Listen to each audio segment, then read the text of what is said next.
Steven Spielberg की official biography जिसको Joseph मैकब्रिड ने लिखा है, उस बायोग्राफी में स्टीवन स्पीलबर्ग ने इस बात को एक्सेप्ट किया है कि उनकी ब्लॉकबस्टर टेंटपोल फिल्म जुरासिक पार्क के लिए जिस एक्ट्रेस को उन्होंने कास्ट किया था वो एक्ट्रेस एक इंडियन एक्ट्रेस थी और उन एक्ट्रेस के ऑडिशन में सेलेक्ट होने के बावजूद वो एक्ट्रेस उस फिल्म का हिस्सा नहीं बन पाई। जिन एक्ट्रेस के साथ स्टीवन स्पीलबर्ग ये फिल्म बनाना चाहते थे, उस एक्ट्रेस को कास्ट कर लेने के बावजूद उस एक्ट्रेस के साथ स्टीवन स्पीलबर्ग ये फिल्म बना नहीं पाए। क्या है पूरा मामला, इस बारे में आपको बताऊंगा। तो जैसा कि हम सब जानते हैं, 1993 की फिल्म जुरासिक पार्क एक टेंटपोल फिल्म थी, एक ब्लॉकबस्टर फिल्म थी। उस टाइप की फिल्म कभी भी हॉलीवुड में या वर्ल्ड सिनेमा की हिस्ट्री में कंसीव नहीं की गई थी। कभी ऐसा किसी फिल्म में सीजीआई और ऐसा किसी फिल्म में वीएफएक्स देखने को नहीं मिला था जैसा उस फिल्म में देखने को मिला था।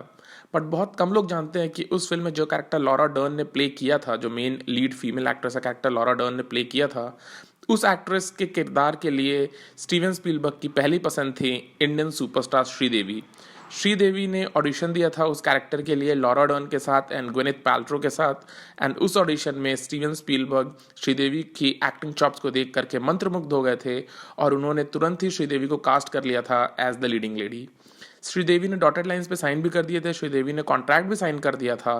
बट उसके बावजूद श्रीदेवी इस फिल्म में लॉरा डर्न के कैरेक्टर को प्ले करती हुई नहीं दिखाई दी। और उसकी वजह ये थी कि इस फिल्म के लिए स्टीवन स्पीलबर्ग ने श्रीदेवी से उनके शेड्यूल से 10 महीने अलॉट करने के लिए कहा था। श्रीदेवी 10 महीना अलॉट करना चाहती भी थी क्योंकि उनको मालूम था कि स्टीवन स्पीलबर्ग जैसा डायरेक्टर जिसने जॉज और ईटी टाइप की फिल्म्स पुल ऑफ की थी, वो कितना ज़्यादा एक ऑटियर है एंड कितना ज़्यादा एक विजनरी है जो कि फिल्म को परफेक्शन के वे में उसको पुल ऑफ करना चाहता है। तो श्रीदेवी 10 महीने अलॉट तो करना चाहती थी, बट उसके बावजूद श्रीदेवी को ये चीज़ को लेकर के डाउट था कि ऐसी कोई फिल्म पुल ऑफ की जा पाएगी जहाँ पे इतना हैवी वीएफएक्स होगा, इतना ज़्यादा सीजीआई होगा।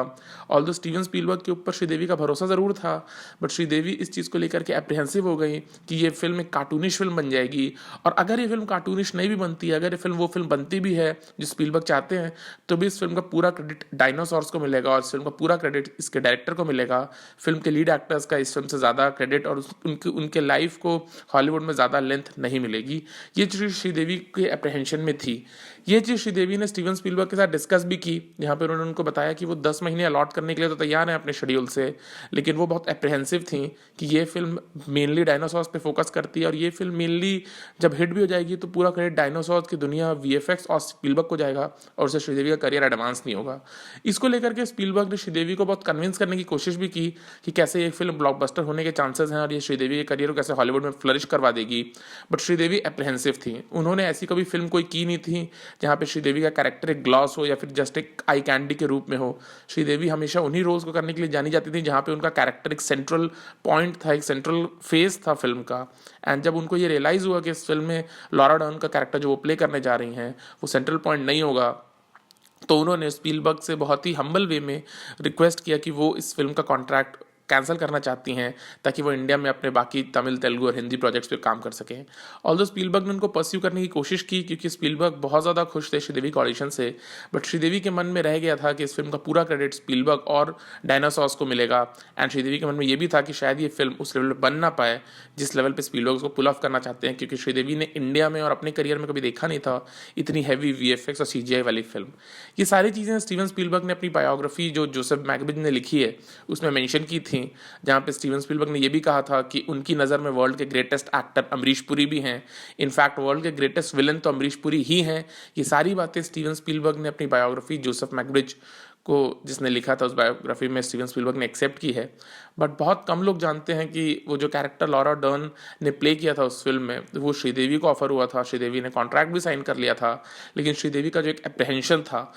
उसको लेकर के श्रीदेवी इस फिल्म से हट गई और श्रीदेवी ने बाकी जो मल्टीपल फिल्म तमिल, तेलुगु और हिंदी लैंग्वेज में साइन की थी उनमें उन्होंने काम किया। बाद में ये फिल्म जब रिलीज़ हुई तो एक बहुत बड़ी ब्लॉकबस्टर भी साबित हुई। स्टीवन स्पीलबर्ग ने श्रीदेवी से बातचीत भी की एंड श्रीदेवी ने अपना दुख भी जताया, बट श्रीदेवी ने कभी भी इस फैसले पे कोई अफसोस व्यक्त नहीं किया क्योंकि श्रीदेवी का हमेशा ही मानना था कि वो वही फिल्में करेंगी जहाँ पे उनका कैरेक्टर सेंट्रल पॉइंट हो, वहाँ पे जिनमें उनके कैरेक्टर में कोई दमखम हो,